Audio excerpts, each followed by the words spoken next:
Naipit ako sa parehong araw sa loob ng 1,000 taon. Sagot ni Tongsin, basta't hindi ito pagtataksil sa katarungan, hindi makakasira sa pangalan ng pamilya Tong, at hindi laban sa dangal ng isang tao, kaya kong gawin.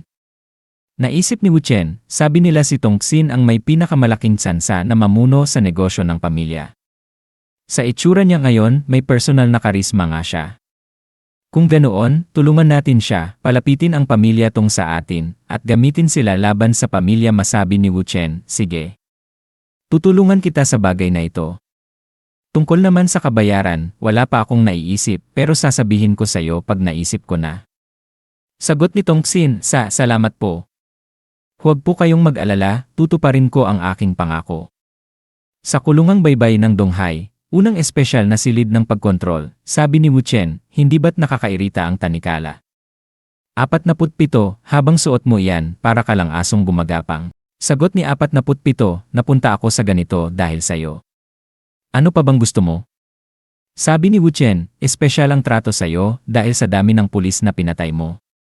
Pero kaya kong gawing mas maayos ang kalagayan mo rito. Sagot ni 47, hindi ako naniniwalang ganoon kabuti ang loob mo.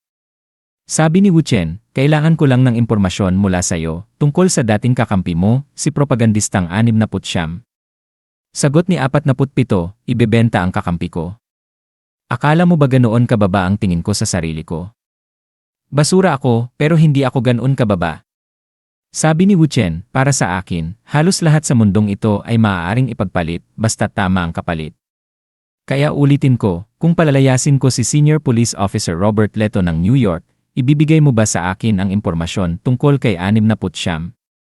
Napamulagat si 47. Nagpatuloy si Wu Chen, si Senior Police Officer Robert Leto, ang lalaking iyan ay may suportang mga senador, at sa likod ng lahat, kinokontrol niya ang maraming sindikato. Isa na siya sa mga hindi nakikitang hari ng New York, Robert Leto. Maginhawa ang buhay niya sa lahat ng taon na ito. Samantalang ikaw, kahit naging kilabot na mamamatay tao ka na, sa tuwing malapit ka sa kanya, nanginginig ka sa takot. Kaya hindi mo siya mapatay, hindi ba? Nanginig si 47 at nagsabing, Robert Leto. Habang papalapit si Tongsin kay Wu Chen, sabi ni Wu Chen, hindi mo na itinanggi. Mukhang pumapayag ka na. Tanong ni Tongsin, Ginoong Wu, pupunta na po ba tayo sa New York? Sagot ni Wu Chen, halos ganoon na. Pero sa ngayon, magkaibang ruta tayo. Magkita na lang tayo sa New York. 2 araw ang lumipas sa New York, hinawakan ni Wu Chen ang malambot at maputing pulso ni Tongsin at sinabi, Lade, sumunod ka lang sa akin. Sabi ni Tongsin, Ginoong Wu. Pero ang nasa schedule po natin ay magpunta sa Chinatown Foot Massage Place. Sagot ni Wu Chen, huwag ka munang magsalita. Sumama ka na lang. Makaraan ng ilang sandali. Itutuloy, sabi ni Wu Chen, binibining Tong, hubarin mo ang iyong damit, pantalon, sapatos, at medyas. Lahat. Nagulat si Tongsin at tinakpan ng sarili, sabay sabi, hindi sandali. Ginoong Wu, wala yan sa usapan natin. Inabot siya ni Wu Chen ng mga damit at sinabi, sinasabihan kitang magpalit ng damit ng masahehan. Iniimbestigahan natin ang tour group na ito. Tigilan mo ang kung ano-anong iniisip. Pawisang sumagot si Tongsin, Nagpatuloy si Wu Chen, ang pinakamakapangyarihang sindikato sa ilalim ni Robert Leto ay ang North American Branch ng Donghai Association ng Pamilya Ding. Ang North American Branch ng Donghai Association, ang sangay sa 11 distrito, at ang Southeast Asia Branch ay may isang pangunahing negosyo, itong cross-border travel group na binubuo ng 50 katao. Ang travel service na ito ay may alok na sobrang nakakaakit. Kung magpapamasahe ka ng full body sa itinalagang masahehan bago ka sumakay ng eroplano, at isa pa paglapag mo, makakakuha ka ng diskwentong 80% sa bayad sa biyahe. Kaya karamihan sa mga sumasama sa grupong ito ay tumatanggap ng alok na yan. Naisip ni Wu Chen, sa paningin ng iba, para lang itong marketing strategy, akala ng mga tao binabawi nila ang kita sa masahehan. Pero hindi ako naniniwala dyan. Ang taong kumukonekta sa 3 sangay ng Donghai ay siya ring dumukot kay Master Ran, si Li Dingzai. Kaya hindi ako maaaring sumama sa grupong ito mismo. Magkakaroon sila ng hinala. Sabi ni Tongsin, Ginoong Wu, nagpalit na po ako, sabay laylay ng blouse para ipasilip ang kanyang dibdib. Sabi ni Wu Chen, tingnan natin kung anong klaseng special service ang tinatago ng Donghe Association. Lumapit siya kay Tongxin at sinuri itong mabuti. Sabi ni Wu Chen, ulo, katawan, braso, baywang, dibdib, binti, wala namang kakaiba. Ngayon, ang mga paa. Habang hawak ni Wu Chen ang mga binti ni Tongxin, bigla siyang napasigaw, ito, ano ito? Namula at pinagpawisan si Tongxin at sumagot, Sabi ni Wu Chen, may kalahating gramo ng heroin dito. Nakatago sa pagitan ng mga kuko sa paa. Naisip ni Wu Chen, sa dami ng ulit kong lumipas sa 1,000 taong siklo na ito, hindi ko talaga binigyang pansin ang Amerika. Hindi ko akalaing ganito na sila katalino. Palihim na nakakapagpasok ang 3 sanggay ng Donghe Association ng 30 milyong dolyar na halaga ng heroin sa Amerika taon-taon gamit ang mga ganitong 45-person tours. Madali na ang kasunod. Ang susunod na bahagi ay hayop laban sa hayop. Sabi ni Wu Chen, binibining Tong, magpalit ka na ulit, aalis na tayo. Mayroon akong dapat makitang matandang kaibigan na nasa New York ngayon. Sabi ni Tongxin, sige po, sa ibang tagpo, umiinom si Ding Ruilong kasama ang mga kaakit-akit na babae. Sabi ng isa, Young Master Rui, inom pa, inom pa. Sagot ni Ding Ruilong, sige, sige. Biglang dumating si Wu Chen at sinabi, hoy, Gunggong. Nasa mood ka pang makipag-inuman sa mga babaeng bayaran. Ginawang parang asno ang pamilya niyong Ding. Sumigaw si Ding Ruilong, Wu Chen. Nagbago ka na naman? At sinama mo pa siya rito. Bugbugin kita, hayop ka, dahil sa pagtataksil mo kay Ruobing. Tinangka niyang suntukin si Wu Chen, pero sinalo ito ni Wu Chen at sinabing, siya ang prinsesa ng pamilya Tong. Mag-ingat ka sa pananalita mo. Saksi siya. Tanong ni Ding Ruilong, saksi. Anong saksi? Hindi ko maintindihan. Pinaliwanag ni Wu Chen, Ding Ruilong, hambog ka, pero alam kong hindi kailanman sumali sa droga ang pamilya niyong Ding. Sa kabila ng lahat, nirerespeto ko yon, kaya dinala ko rito si Binibining Tong para ipaalam sa inyo. Ipinahayag ni Wu Chen kung paano ginagamit ang Donghe Association sa pagpupuslit ng heroin. Sabi ni Tongxin, walang kasinungalingan sa sinabi naming ni Ginoong Wu. Ipinapangako ko ito sa dangal ng pamilya Tong. Sumigaw si Ding Ruilong, Robert Leto. Li Dingzai. Lintik. Naglakas loob pa ang mga dayuhan at Koreano na lokohin ang pamilya Ding. Hindi ito matatapos ng basta-basta. Kinagabihan, nagkaroon ng matinding sagupaan ang Donghe Society laban sa iba pang mga sindikato. Sa tawag sa telepono, sigaw ni Senior Police Officer Robert Leto, ano? Kaguluhan. Ipaalam sa lahat ng unit. I lockdown ang buong lungsod. Nanonood mula sa tuktok ng gusali sina Tongxin at Wu Chen. Tanong ni Tongxin, Ginoong Wu, bakit po tayo nandito? Sagot ni Wu Chen, iniulat ni Ding Ruilong na ginagamit lang ang Donghe Society, at ngayon umabot na ang usapin sa matandang pinuno ng pamilya Ding. Nandito tayo para masaksihan ang malaking galaw niya. Sigaw ni Senior Police Officer Robert Leto sa megaphone, tigil na kayong lahat. Nababaliw na ba kayo? Ni hindi niyo na ako pinakikinggan. Nagpaputok siya sa ere bilang babala at sumigaw, sumugod. Hulihin ang lahat. Dakpin ang mga tanga na yan. Biglang may tumatakbong babaeng mapang-akit patungo kay Senior Police Officer Robert Leto. Tumatalbog ang malalambot niyang dibdib habang sumisigaw, tulong, tulong. Sabi ni Leto, o ma'am, dito kayo dumaan. Sabi ng babae, tulungan mo ako. Yumakap si Robert Leto at sinabing, huwag kang mag-alala, ma'am. Poprotektahan kita. Habang hinihipon niya ang malambot na puwit ng babae, sinabi niya, ligtas ka na ngayon. Biglang bumunot ang babae mula sa kanyang dibdib at naisip, lumagas ka na. Mabilis niyang hiniwa ang lig ni Senior Police Officer Robert Leto. Napabulong si Leto, ui ikaw. Sumigaw ang ibang pulis, Chief. Bumagsak si Senior Police Officer Robert Leto sa lupa. Sabi ni Wu Chen, gaya ng inaasahan mula sa pamilya Ding, kahit na malaki ang naging pinsala sa kanilang ari-arian sa North America, ginawa pa rin nila ang lahat para patayin si Robert Leto. Luminga si Wu Chen at naisip, ako ang pakay nila. Gusto nilang samantalahin ang kaguluhan. Talagang minamaliit pa rin ako ni Ding Ruilong.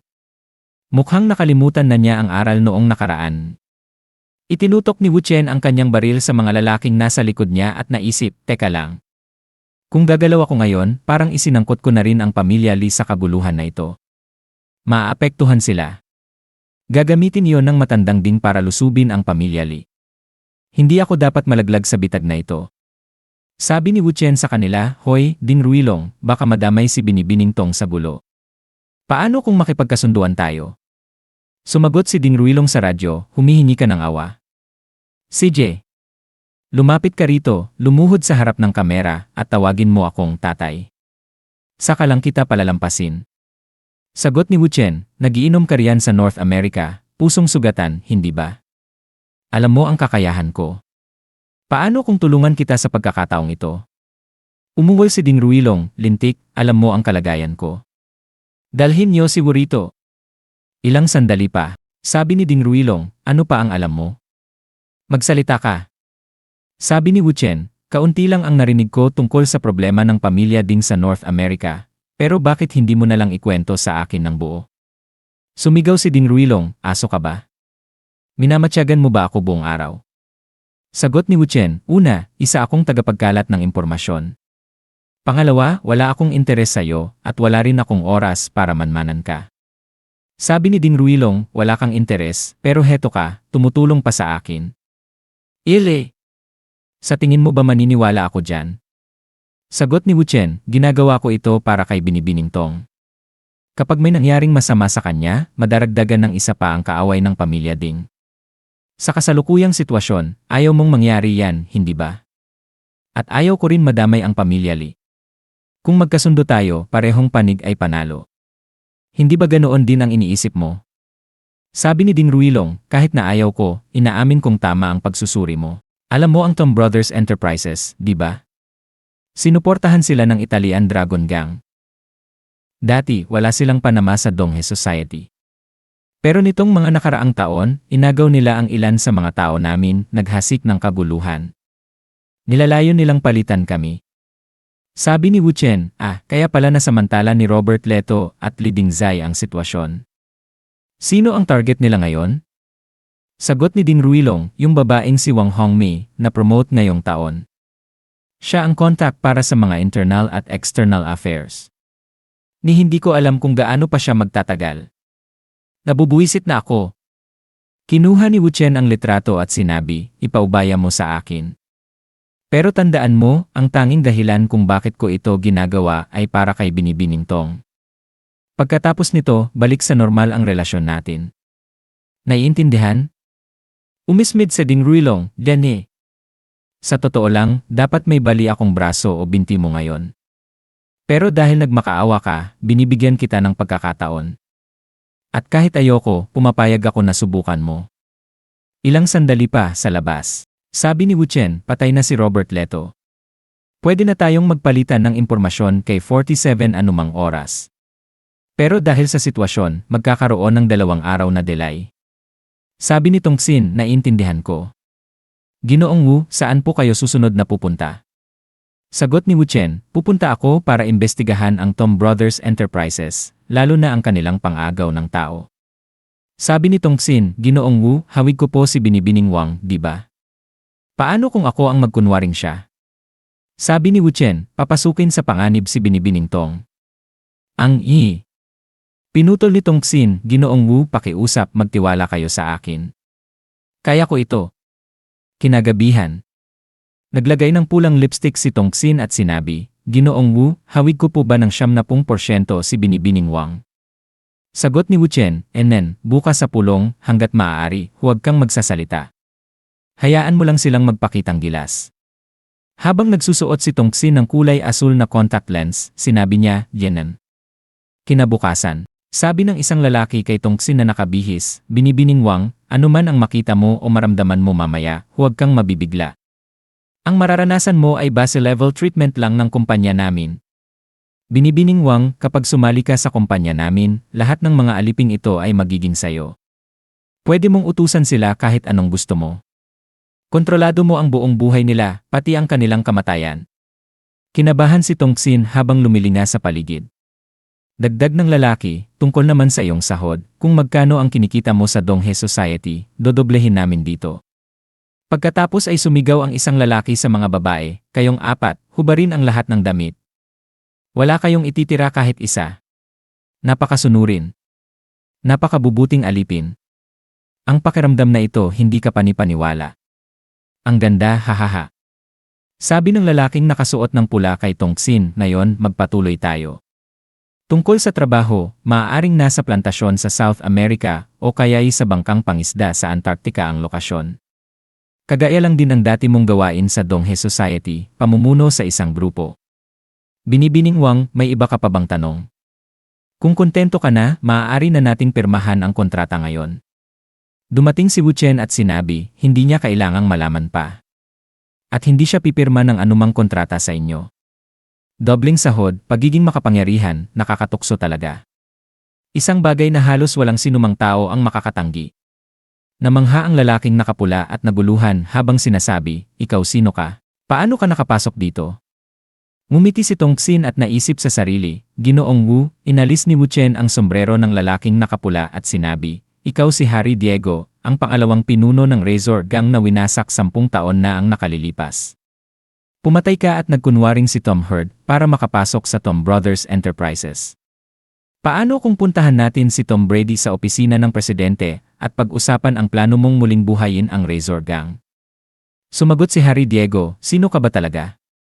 Paano mo nalaman ang lahat ng ito? Sagot ni Wu Chen, minamalas ka lang na ako ang nakaabala sa operasyon mo ng pag-recruit ng mga miyembro ng Donghae Society. Agad na lumapit si Tongsin kay Wu Chen at idinikit ang kanyang malambot at malusob na dibdib sa kanya. Sumigaw si Harry Diego sa galit, lintik, ginawa ninyo akong tanga. Biglang may lumitaw na babae na may dalang kutsilyo. Itinulak ni Wu Chen si Tongsin sa gilid, hinawakan ang kamay ng umaatake, at naisip may mga nakatagong bodyguard siya. Tiningnan niya ang dibdib ng umaatake at naisip, ito pala si Promoter 69. Lalong naging mas kawili-wili ang lahat. At dito na nagtatapos ang video natin ngayon. Maraming salamat sa panonood, sobrang na-appreciate ko kayo lahat. Kung nagustuhan nyo ang content, huwag kalimutang i-like at mag-subscribe para hindi nyo ma-miss ang susunod na mga videos. May gusto kayong sabihin o may tanong? Mag-comment lang sa baba, gusto kong marinig ang opinyon nyo. Hanggang sa susunod mga kagoto. Stay awesome, stay curious, at kita-kits sa next video.